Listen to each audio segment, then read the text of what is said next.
I've heard that some people can't stand their CRM. And yesterday, I thought we were going to be talking about CRMs with our guest, Nike Pacheco. And we never got to it because we learned so much about inbound marketing, and we learned so much about HubSpot and how the top of the flywheel is getting warming up prospects before they call you, email you, text you, or fill out a form. So if you missed yesterday, you need to go back and check out day one of this series, because it was fascinating to learn about. If nothing else, you need to find out what a pillar page is. This is Randy Kirk. You have found Small Business Daily.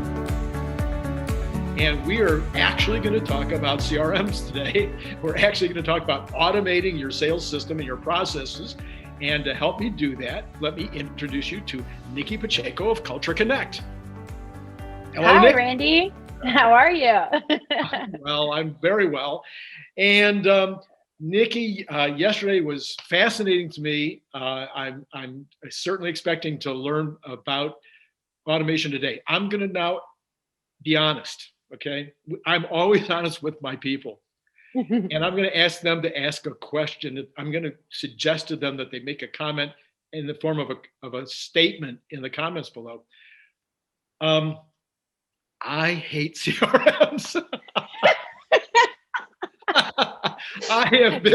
We were on HubSpot for 2 years.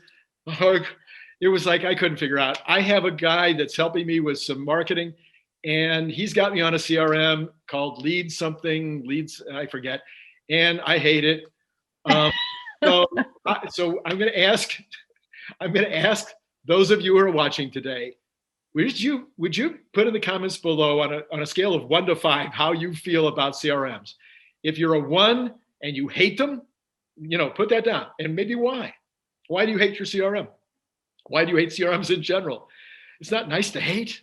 Anyways, maybe you're a 2 and you're kind of with CRMs. Maybe you're a 3 and sometimes you like it, sometimes you hate it. Maybe you're a 4 and you've really adjusted to them and understand them and can use them. Or maybe you're a 5. Maybe you're like a superhero and you really, really know how to use a CRM and use it to your advantage, and it's really making you a stellar salesperson. But I'd love to hear from you about where you are in the process of the CRM world.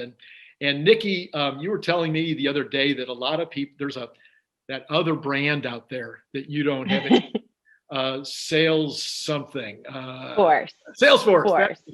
So Salesforce is the biggest in CRMs. They've been around for a long time, and I don't want to knock them, but what do you hear from others that maybe they're just too complicated? Yeah. So when we're talking about the CRMs, Salesforce comes up all the time. And like you said, we don't want to knock them. And I think there's definitely a place for them. The biggest difference between the Salesforce CRM and the HubSpot CRM is HubSpot, right out of the box, you can have your whole team set up, organized, easy to use, piece of cake. Now, on the Salesforce side, what I've heard is it can work really fabulously, but there's a lot of custom development that needs to be done to be able to make it work specifically for your company. What's great about HubSpot is the out of the box works great, but you also have a possibility, if you wanted to, do something some other way, to be able to also add on any type of custom development that you want to yours. So for those of you who don't already know it, for about the last 20 years, really strongly for the last 15 years in marketing, there's this whole philosophy of marketing, which is give it away, and then give away the details of your knowledge in whatever subject matter you are an expert. Give that knowledge away in your blogs, give it away on your website, give it away on your YouTube videos, give it away right down to the secret sauce, because 20% or 30% or 40% of those people might go ahead and DIY it, but there's going to be a huge percentage of those people that are going to say, I don't want to do that. I need to hire it done. So Nikki, Culture Konnect becomes that done for you side, right? So if I get to a spot and I'm frustrated and I don't like to do that kind of stuff, then I hire somebody like Culture Konnect in order to help me get set up. You were telling me the story of a recent client you just set up. Oh yes, I just got off the phone with him, well, yesterday, and he was able to, like, on the phone, we took his list of 1,700 people, okay? I made sure that when we uploaded the list, it was so clean. So we have, you know, first name, last name, we have title, job title, we have, you could have their favorite ice cream if you want. And so when we were on the phone, we were able to take that list of 1,700. We were able to create a custom list just by checking off a couple of properties, job title specifically. And in less than 30 seconds, he was able to have a list of 291 of his people that are specifically property managers. Now that is, to me, when I see the beauty of a CRM, when you're able to, in less than 30 seconds, grab a list of your property managers. And on top of it, I was teaching him how to send out a email, you know, to those property managers. That took 8 minutes. And that's just because I was walking him through it. Once he gets the hang of it, he can be sending out emails to 291 people in less than 5 minutes. And that's so awesome about HubSpot, because you have Culture Konnect and we're dealing with more of the big picture stuff. So we can, you know, onboard you. We can create the sales sequences that are automated for your sales team. But then at the same time, your sales team can be doing their own things in HubSpot as well. And I think that's what makes HubSpot work, is that you could have the big corporate side of things, and then you could have the one-on-one tool for the salespeople as well. So it's not something. Go ahead. So I'm old enough, obviously. No, I'm kidding. So I'm old enough to where you know, I would call on a client. I would have a little index card, and I would write down his information and take that back. And in fact, I'm old enough that there wasn't even a computer to put it in the early days of my career. And then later on, there was you know, some kind of computer to put it in, and then eventually there became bigger computers. But now what you're saying is that we want this to all be automated, which frees up the employee or the salesperson or the customer service person to be able to do higher level tasks. Exactly. And more tasks. So because some of these emails are automated and they look personalized because we put in all of the tokens, you know, to their first name, their kid's name, it could be a token. That's how detailed it looks like it's coming, you know, from Randy Kirk, even though it's an automated email that they just got put into this sales sequence. So that allows them to either do higher tasks or do more selling. Like, we want to make money, right? So let's give them the tools to make it easier for them to reach more people. Okay, so yeah, so now the database becomes important. And that, of course, is the part that would just drive me nuts. Okay, and that's probably why I don't like CRMs. So somebody needs to load this database, and that could be Culture Konnect, working with employees of the company or whatever. Or again, it could be DIY if the company feels they have the staffing and the right people on board to be able to do this, but it's not complicated. Right. To set up the databases. It's just could be mind-numbingly boring, or it could be yes. Yes. For onboarding, there's so many ways that can be done. Like, we could have calls, like Culture Konnect can kind of teach you guys how to onboard yourself. That's one way that we do onboarding for the DIYers who want to do it the right way, but don't want to pay somebody else to do it. So we could do a few phone calls, walk them through. The other way is we do all the onboarding for you.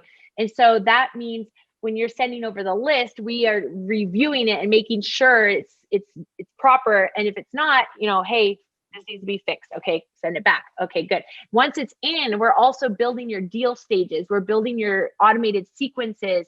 We're building out your email templates. So when Joe sends out an email, it's not going to have like Coca-Cola's logo on it instead of your company's logo, right? So we kind of offer that full service onboarding as well for the Sales Hub and the CRM. So then for those of you out there that have never played with a CRM and maybe don't have really much of a clue about how a CRM works, we're basically talking about the ability to create a funnel, our stages, or some people call it a sales process. I mean, if again, in the old days, if I'm a salesman and I make the first call and I don't get the order, I might pick up the phone a week later, and if I remember to pick up the phone, or the next time I'm on the route, I might go walk back in the door again and talk to the person again, and hopefully maybe get the sale. But there really, in my history and in my understanding, there's never really been sales processes that were so detailed. So now instead of that, we have a beginning place where the person comes into the sales process, and that could be a phone call with a salesperson or a customer service person, where they're making notes about what's going on. And then they click a button which says, okay, start this automated email sequence. Exactly. Or it could be an email followed by a text, followed by a task that tells that person to call, followed by another email, followed by a letter, followed by a gift basket.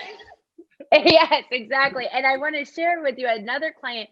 He was a middle manager, and the owner, they just recently signed up for HubSpot, and the owner especially was a bit reluctant because at first you just don't see the value. All you see is that big price point. Okay.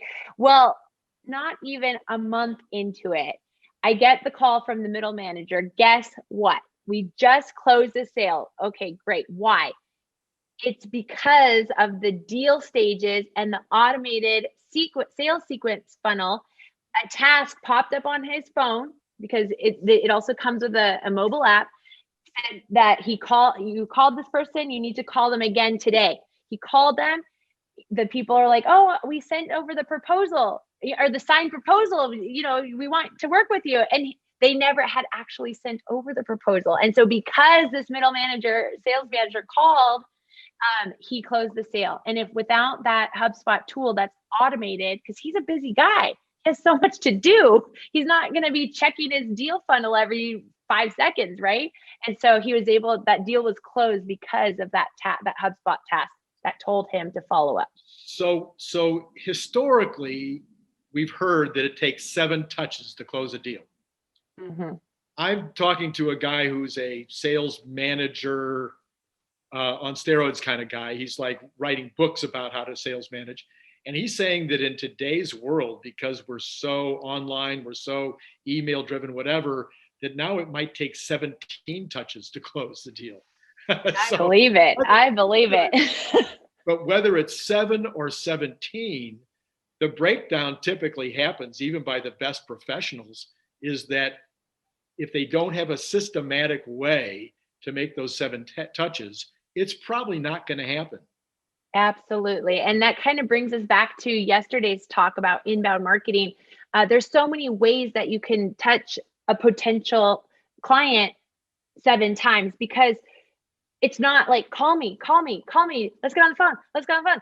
With inbound marketing, you have so much of those blog pieces that you built. You have so many of those landing pages that you built that some of those touches can be, goodwill, sharing information, educating. That's the type of thing that people, they may or may not click on, but you're going to be in their mind because you're providing value to them. You're providing freebies to them. And so that's all part of that sales sequence funnel. Yes, you're calling. Yes, you have to call. But in between those phone calls, there's so many opportunities that can be automated information. And so. Yes. So the automation part, though, if nothing else, if it didn't do anything else, it makes sure that those touches continue to happen. Absolutely. Which a typical salesperson, I am one, a typical salesperson is like, oh, they didn't call me back, I'm on to the next one. Yes. Or, I'm too busy to call this guy back. He didn't like me anyway. I always claim it's the the deodorant effect, and it's especially true for men.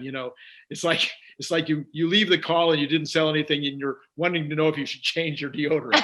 Exactly. They didn't like me anyway. Right. So, And it could have just been a follow-up or a miscommunication, just like my client. Yeah. And so if the salesperson is commonly going to be, a major reason why companies succeed or fail. But even the best salespeople have all these dramatic issues. I'm sorry, salespeople are the drama queens of the world. Okay, there's always something that's keeping them from making the sale. And again, I can say this because I've been a salesman my whole life. So anyway, so HubSpot then gives you this funnel, these automated sequences of not only things that are going to go out, you don't even know they went out, they just did, and also tasks that are going to remind you today's the day to call. So now, Nikki, I think we can wrap this up in 2 days if we spend a few minutes on the third part of the flywheel. So now we've landed them. They're a customer. Yes, because of all that great follow-up. And so now they're a customer, and now what? Now what can happen to that customer if we don't do what HubSpot suggests? So the last part of the flywheel is we want to delight, right? Because if your customers are not delighted, they're not going to be referring you. They could even cancel the contract with you, Yep. So how do we delight? How do we delight people? We need to provide spectacular customer service. So the third part of the HubSpot flywheel is customer service. And what Customer Service Hub provides is a way to ticket. So you're not, getting unhappy customers just forgotten about or dropped. So you can set up a ticketing system that will route the tickets automatically to your different customer service agents. And it's the reporting on HubSpot we haven't talked about much, but you will be able to see, where your clients are becoming unhappy. Why are they? Is it a specific customer service rep? Is it a specific, part of your business that's constantly getting, tickets submitted? Right. So it's just a really good way to figure out where those hiccups are in your business, and to be able to fix that so you can continue to delight your customers. Because once they're delighted, they're going to be sending more strangers in. Yeah, I mean, I will say, everybody that knows me knows I love Constant Contact, even though it's not HubSpot. I'm sorry, but as an email blasting platform, I love them. But what do I really love about them? Oh my gosh, their customer service is amazing.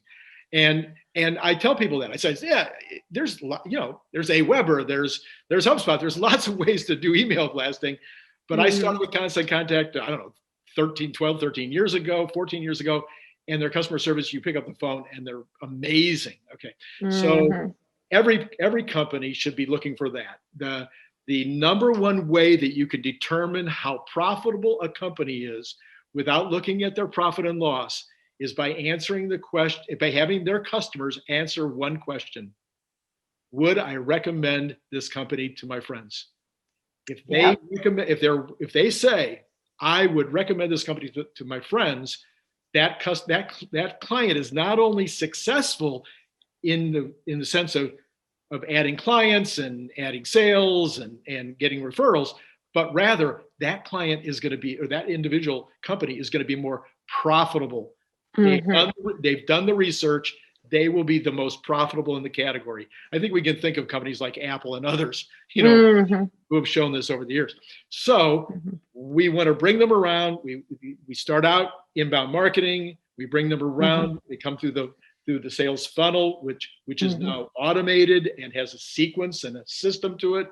And now they're our client, they're our customer. We want to delight them. I love the word delight. It's such a great word. So we want to delight them in the way that we deal with them on a customer service level. And this is primarily done through a ticketing system, which sets up tasks, but also talked about one more thing, and then we're going to need to close. And that is an elaborate FAQ. Yes. So the other part of the customer service section is a knowledge base. So people can go to your website, they could type in questions, and it can spit out the answers for them. So this actually helps your customer service department because they're not going to have to be answering questions over and over and over and over again that are already in the knowledge base, especially in this day and age with more people working from home, a lot of noise in the background. Not everybody wants to pick up the phone. So this is a really good way to help with that customer service experience, to be able to go to the website. When a question can't be answered, they can do a chat, which is also included in the customer service side of the hub. You could chat directly with your customer service team. It can automatically be, those chats are routed to all of your different customer service individuals, and obviously all automated. And then the last part of the customer service, which I think is so important, is a huge how to measure and improve your customer experience. So that's where the surveys come in. To this, there's custom reporting for NPS surveys, for customer experience surveys. So that is how you can create what you were saying, Randy, that delight. And the only way to do that is to have amazing customer service. And you can't have amazing customer service if you don't know where it's getting held up. So that's why these surveys are so important. Well, anybody that's been watching you for the last 2 days, I'm sure Nikki would say she probably gives amazing customer service because she's a delightful person. So thank you, Randy. so excited to have you on for 2 days. I've learned so much about HubSpot, so much about the CRM and how it could be used to my benefit if only I would hire somebody to take care of it. Maybe Yes. Anyway, so all I'm asking you folks out there in the audience today is, if you felt like that helped you with the CRM, put that in the comments. If you're still thinking, boy, I don't know about CRMs, maybe put that in the comments. And then like the show. You like Nikki, right? Even if you don't like me, yes. You like Nikki. So like the show and then subscribe and then push the notify so that you'll find out about tomorrow's show. And I think tomorrow's show, if I remember right, might be your husband, Jorge.